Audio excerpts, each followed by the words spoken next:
Hello and welcome to the Blackwing Descent Raid Guide. My name is Aliena, and in this video I'll show you all you have to know about Nefarian, the last encounter in this new raid instance. We completed this fight with 3 tanks, 6 healers and 16 DPS, or 2 tanks, 3 healers and 5 DPS in the 10-man version, but similar raid configurations may work just as well.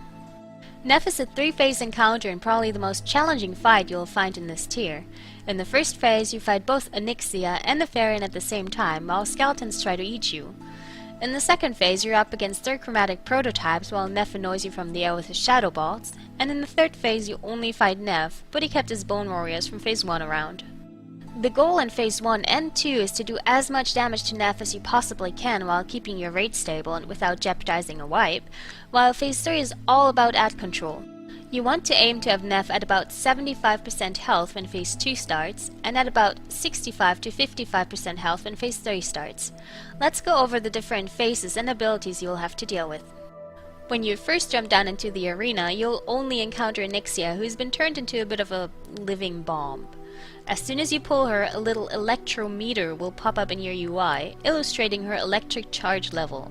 If this bar ever fills up, it's an instant wipe for your raid. The bar will fill up quicker if no one is DPSing Onyxia, so make sure not to neglect the poor girl.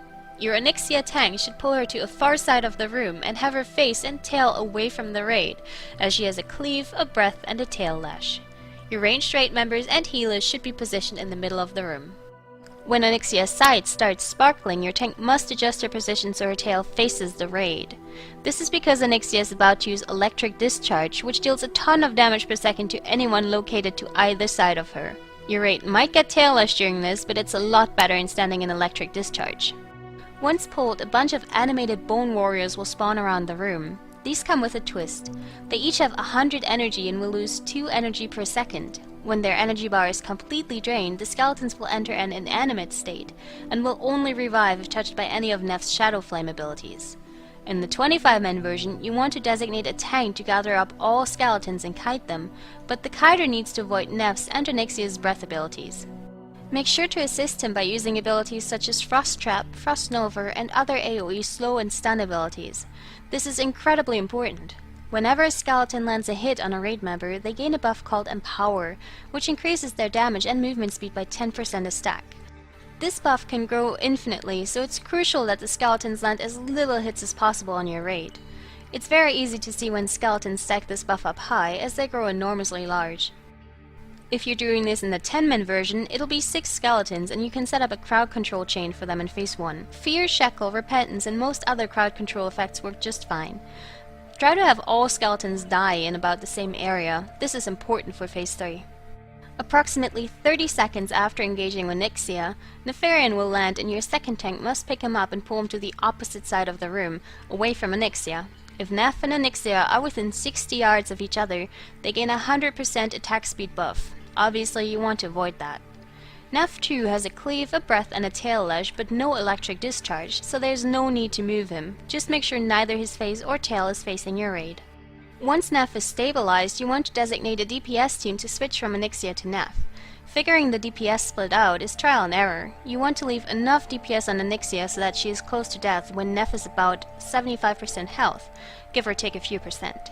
However, don't forget about Onyxia's lightning charge level. Kill her before this fills up, even if Nef is not quite as far down as you'd like. Nef's trademark ability throughout the whole fight is Crackle. When he reaches 90% and every 10% of his health thereafter until he dies, Nef will emote, "The air crackles with electricity," and shortly afterwards, every single raid member will take about 100k nature damage.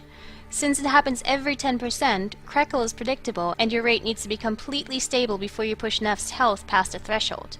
Ideally, you want 2 Crackles to happen in phase 1, another 2 in phase 2, and the rest of his health can be burnt down in phase 3. Crackles can be mitigated by Divine Guardian, Feint, and other abilities. If you have a Divine Guardian available, you can use it to mitigate up to 3 Crackles throughout the fight. Again, aim to have Nef around 75% health before killing Onyxia. As soon as she dies, phase 2 starts and the entire area will fill up with lava. This is where the 3 pillars around the room come into play. Split your raid up into 3 groups. Tanks are not necessary for this phase. The prototypes do not melee. We assign 2 healers to each platform in 25 men, 1 healer each in the 10 men. Furthermore, each platform needs to have reliable interrupters. In the 25 man, you want to aim for at least 2, but preferably even more interrupters per platform, and in the 10 men 1 interrupter is the bare minimum. Obviously, the DPS spread should be even.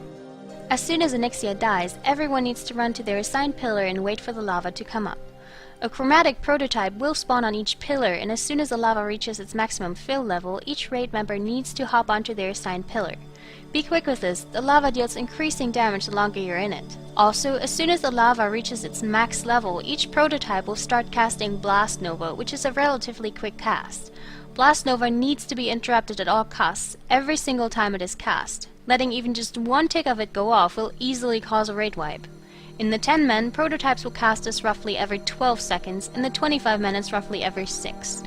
All interrupts will work, even the Blood Elf Racial Arcane Torrent. While you're fighting the prototypes, Nef will fly around above you and spam your raid with Shadow Flame Barrage. This deals a lot of raid damage.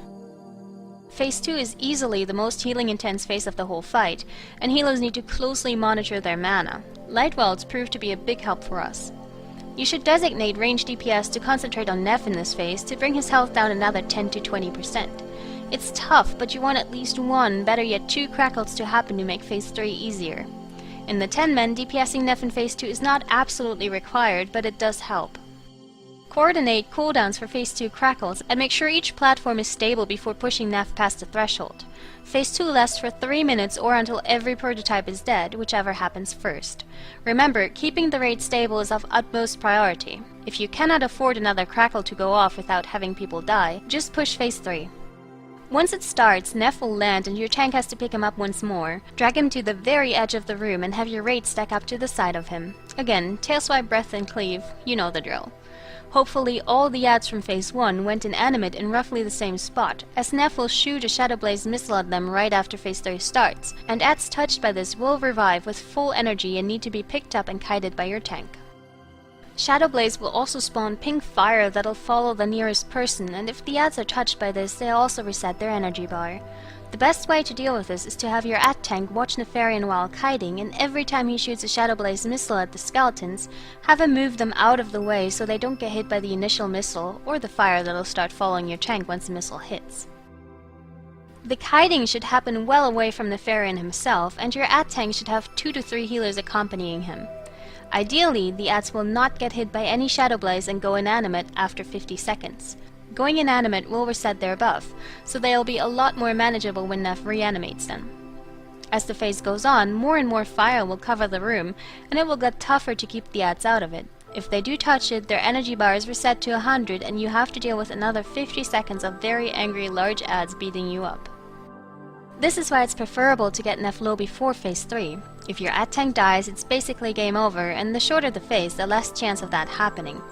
Of course, crackle still happens during phase 3, and it's important to call out impending crackle so cooldowns can be applied to your tank. As mentioned, it is imperative to keep him up. If that control is executed correctly, phase 3 is a tank and spank with predictable damage spikes. That covers the Nefarian encounter. Good luck and have fun, as always. I've attached footage of the whole encounter in case you would like to see how we dealt with the various mechanics in detail.